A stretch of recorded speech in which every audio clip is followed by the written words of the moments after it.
Hey everyone. We are going to take a look at a couple of problems that are not addressed in the review on Alex, and so I put these in something called a supplement, a Chapter 5 review supplement. So let's look first at a couple of problems that involve using distributive property. All right. So when you have distributive property, hopefully, or when you have parentheses, hopefully the very first thing you should recognize by this point is that, hey, I got to get rid of these. I can't do anything until I have those parentheses gone. So that's the very first thing I have to do. So I'm going to distribute that. So 3 times negative w is negative 3w. 3 times negative 6 is minus 18. It's less than 2 times 2w is 4w. 2 times 8 is plus 16, and plus 1. And then the next thing I'm going to do, and you shouldn't need anybody to tell you this by this point, is just combine like terms where you need to on each side. There's nothing that needs to be done on the left side. On the right side, we got to combine those. So we're going to have negative 3w minus 18 is less than 4w plus 17. Okay, now I'm going to move the variables over to the side that has more. All right, so I'm going to add 3w to both sides.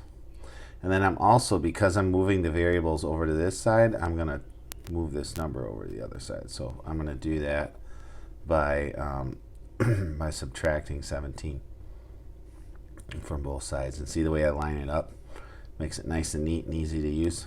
All right, so you get negative 35 less than or equal to 7w, because that goes away. And then you divide by 7, and then you get w is greater than negative 5. It's pretty straightforward, right? And if you had a number line, right, put negative 5 somewhere, negative 3, negative 1, that could be 0. You would draw an open circle, and then it's greater than, so it goes that way, and then fill it in. So that's how that looks. All right, let's take a look at this other, sorry, wrong thing. Let's take a look at this other problem. All right, this is intimidating to a lot of people because of the decimals, but honestly, decimals really aren't a big deal. There is a trick you can do if you want to get rid of the decimals. If you notice that they all have, like, they all go out to the same thing, you can just multiply the whole equation by 10. All right, if you did that, it would get rid of them, but I'm not going to do that. I'm going to deal with them because life is full of decimals, and the more you run away from them, the more problems you're going to have with them. So I'm just going to phase up to it and deal with them. Plus 2.1x. All right. Now, there's more of the variable over on this side, so I'm going to subtract 1.7x from both sides. And then because I'm putting the variable over on the right side, I'm going to move the numbers on the left side. So that means I got to do that. All right, and then that gives me 0.4x. All right, and then 6.3 minus 1.9 is going to be 0.4. So it's going to be negative 4.4. And then I'm going to divide everything by 0.4.